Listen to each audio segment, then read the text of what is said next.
শুভ সকাল বন্ধুরা। তো সকাল সকাল দেখো পুজোটা দিয়ে নিলাম। তো বাড়িতে তো গপু ছিল না, গপু তো গেছে মন্দিরে। তো ঘরের ঠাকুরগুলোকে পুজো টুজো দিয়ে নেওয়ার পর এই যে গেছিলাম পাশের বাড়িতে, এখানে সবজি কাটা হচ্ছে। আর এই যে ছোটো মামা এসেছে দাদুকে নিয়ে যেতে, ডাক্তারের কাছে নিয়ে যাবে। এবং দাদুর শরীরটা সত্যি আজকে আবার একটু খারাপ করেছিল।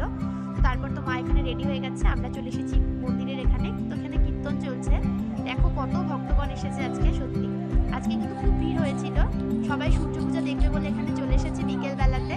তো এই যে কীর্তন হচ্ছে, তো এই কীর্তনটা কিন্তু সত্যি খুব ভালো লাগে, কারণ এটা হচ্ছে লীলা কীর্তন। আর দেখো সবাই পাড়ার মা বউরা বৌদিরা দিদারা সবাই কিন্তু রেডি হয়ে গেছে কীর্তনে এসে, এখানে সূর্য পুজো হবে জন্য সবাই ডালা সাজিয়ে বাড়ি থেকে চলে এসেছে এখানে।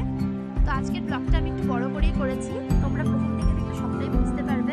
এবং তোমাদের এখানে কবে বার্ষিক কীর্তন হয় সেটা কিন্তু অবশ্যই কমেন্ট করে জানাতে পারো, মানে কি মাসে হয়। তারপর দেখো এখানে কীর্তনও চলছিল, আর কতজন এসেছে, সত্যি সবাই মুগ্ধ হয়ে যেন কীর্তন শুনছে। তো আমরাও কীর্তন শুনলাম, সূর্য পূজা হলো, প্রসাদ খেলাম।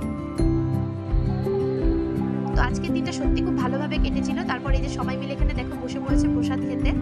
সত্যি এই প্রসাদটা যেন অমৃতর মতনই লাগে, একদম মানে এত সুন্দর লাগে, সত্যি বলার মতন না। বাড়িতে রান্না করলে তো এরকম স্বাদ কখনোই হয় না। তোমরা সবাই জানোই, দেখো সবাই খিচুড়ি প্রসাদ আর তরকারি প্রসাদ এখানে খাচ্ছে গোল করে বসে। তো তারপর তো চলে গেলাম বাড়িতে।